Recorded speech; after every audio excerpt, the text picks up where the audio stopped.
Hello ma'am, I channel ma'am Butrano. Actually ma'am ngasi ichanupi hogi school gi trip ama laiko aduda tiffin hapa singdo ma'am da dum share tawrake tiffin se momo haurani maggi haurani aduga paratha ma haurage aduga ai nganta hawgale ngasi di pung mari to ko pung mari da hele dum brush kai khara tawraka tawbada dum pung mari khara di henkre aduga koi sidadi namas mutam se pung manga makhai da yae aduga azan di dum kaino da lawe pung manga ga minute nifu agai da lawe ko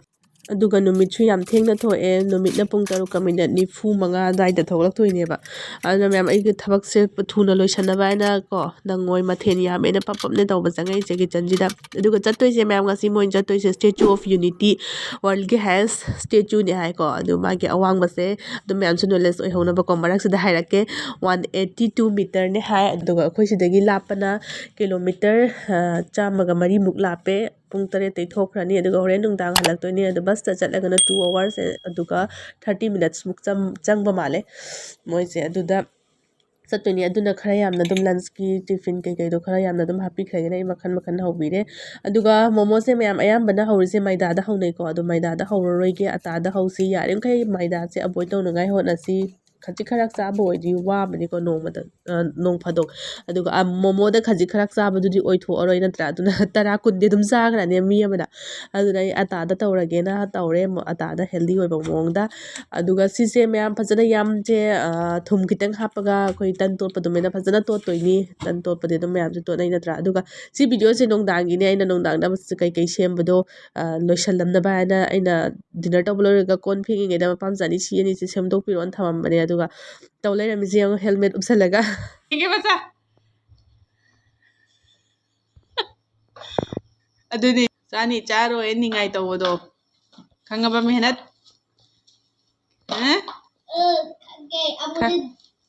khangye tawgadra hindagi hꯧजिक nungdang dum sendu amage na ne paneer khara laure kobi aduga chanam khitang laure aduga sing su laure aduga moro tekpa kharam laure phadigom laure maroi ga tilaudo tilauga laure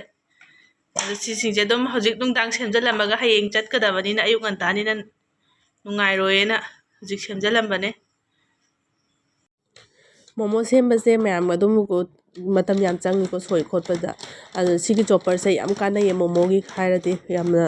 thuna matam ju changdana yam nungai mayam useful oi mayam learning ba doubt lei bigano dum useful oi learning ba singa dum lei ba yai ko adu ngasi semdoiba momo se vegetable gi momo ni chicken gi oidre ko chicken se mayam punba mayam marakta dis ayambana swaida leiba se vegetarian oibanina chicken gi do mayam sharing mayam marakta tilakpada nungai roi natra aduna vegetable gi oina tawre aduga momo hauba khu hause mayam magi apama matungina kitang thau to ngauthokpa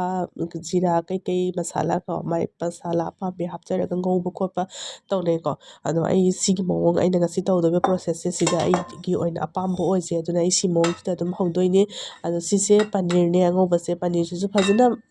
grind tawbidome natra khutna mekhai bidoineba ngasai chopper du hapchalaga dum takhre aduga sisina fadigom moro atekpa sing khara chanam kitang sing chanam de kitang oi handoine ado adune aduga tilauso tilause hayamna dum hapase ko vegetable momo da de hawe dum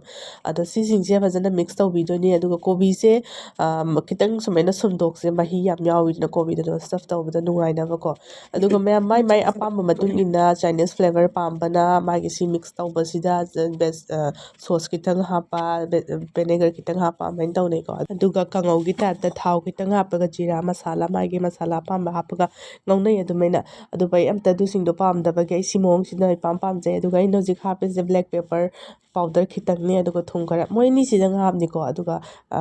kem hapara si mahau sidang pamjaiba momo hairadi steam tawraga magi asengba mahau ama thokpado adudang pamjaiba kemta masala insang chabagi mahau do ai pamjadeba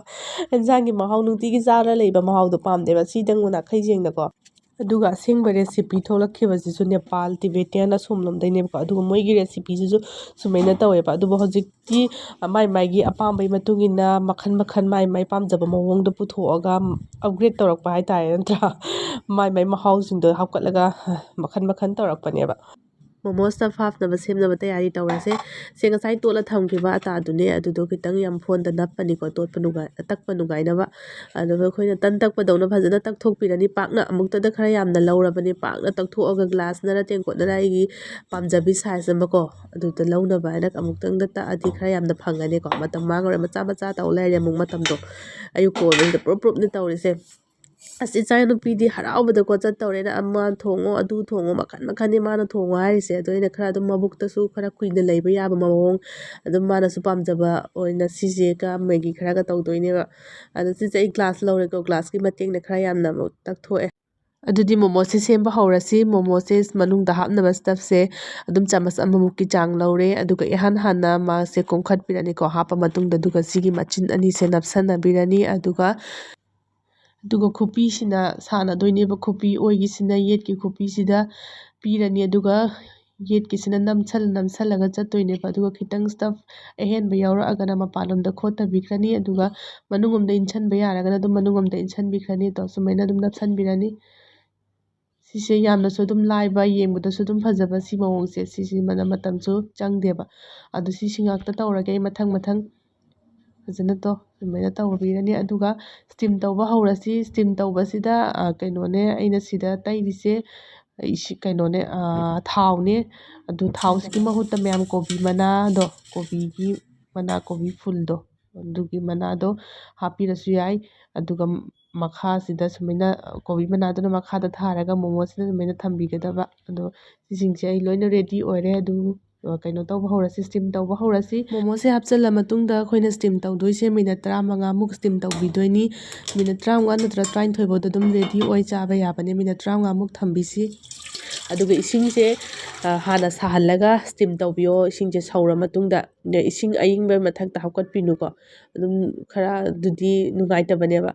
isingdo sawhalla matungda steam tawro ai steam tawre minute 15 gi matungda muk thangdare loire to fazana masakti khara ngaubudi wale ko momo da phajabado maina phajabadi wale khara murab tare haidi brown oirab tare ata oibagi ko aduisu haude dum chap mana da hawe kitang khaji khara khenabadi ko ata ga maida ga khenabagi mahauda doisu wakhanda nungaina chabado haidi yamna healthy oire haiba mongda aduga si khara stuff lem hobase sisna muk paratha haudokodoine paratha se icha nupadi manungda hapase pam pam de madi chaw yade bako adu magi plane ama haurani ko plane ama hana haugrani mai school chapai tiffin mai su yauna ne semise adu mai haurani adu icha nupigi sisna ama haurani khara tharapna hapaga pi khraye sina puklum daw male khara sisu bhajani yam sanbiraga tapna tapna taktoini ko paratha stuff tawbai paratha se ai gi maninga ta ne khara chot laure aduga mathangse Maggi se futlabane futla matungda sing khara tilau khara moro atekpa phadigom ko chanam khitang amga hapasi aduga mathangda sauce khitang amga laurage sauce yam laurasi hautabane yam laurade aduga Szechuan chutney morok sabado adu khitang amga laure aduga soya sauce black to adu khitang amaga hape aduga magi masala singdo aduju sida hapsalasi aduga thau kitang sahalani ko aduga mathakta sok tawbagi ta tawdoineba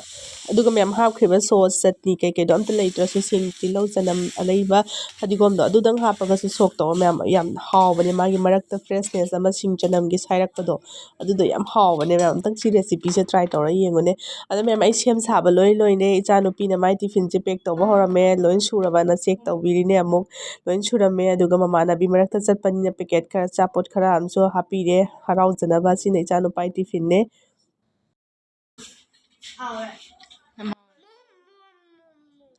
cha nupi animak haraukre mai apamba phangena ko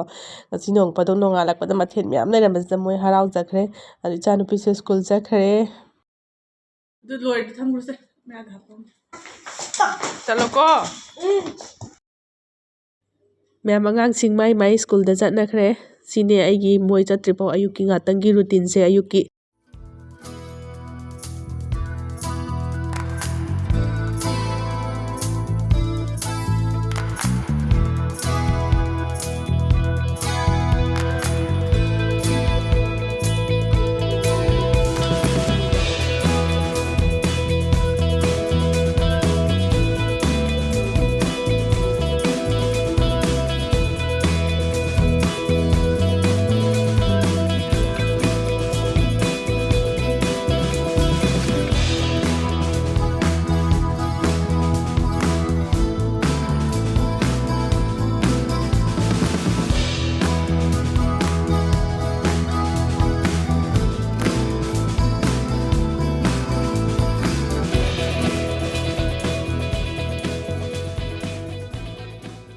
ꯑꯗꯣ ꯃꯌꯥꯝ ꯑꯩꯒꯤ ꯁꯠꯇ ꯏꯪꯈꯣꯜ ꯃꯇꯦꯛ ꯑꯃ ꯂꯩꯀꯣ ꯑꯗꯨꯗꯣ ꯌꯦꯡꯍꯜꯂꯛꯀꯦ ꯑꯗꯨꯝ ꯃꯣꯏ ꯆꯠꯈ꯭ꯔꯒ ꯑꯩꯅ ꯇꯥꯏꯝ ꯄꯥꯁ ꯑꯣꯏꯅ ꯁꯨꯝ ꯅꯥꯄꯤ ꯁꯦꯡꯕ ꯈꯣꯠꯄ ꯑꯗꯨꯝ ꯇꯧꯋꯦꯕꯀꯣ ꯊꯣꯛꯂꯛꯑꯒ ꯑꯗꯨꯗꯣ ꯃꯌꯥꯝꯗ ꯍꯥꯏꯐꯦꯠꯇꯪ ꯑꯩꯒꯤ ꯍꯪꯒꯥꯝ ꯈꯔ ꯊꯥꯕꯁꯤꯡꯁꯤꯁꯨ ꯌꯦꯡꯍꯜꯂꯛꯀꯦ ꯁꯤꯒꯤ ꯍꯪꯒꯥꯝꯁꯤꯗꯤ ꯌꯥꯝ ꯀꯨꯏꯔꯦꯀꯣ ꯃꯈꯣꯡꯒ ꯋꯥꯡꯈꯠꯂꯛꯑꯦ ꯈꯔ ꯀꯨꯏꯔꯦ ꯑꯗꯨꯅꯅꯦ ꯋꯥꯡꯈꯠꯂꯛꯏꯁꯦ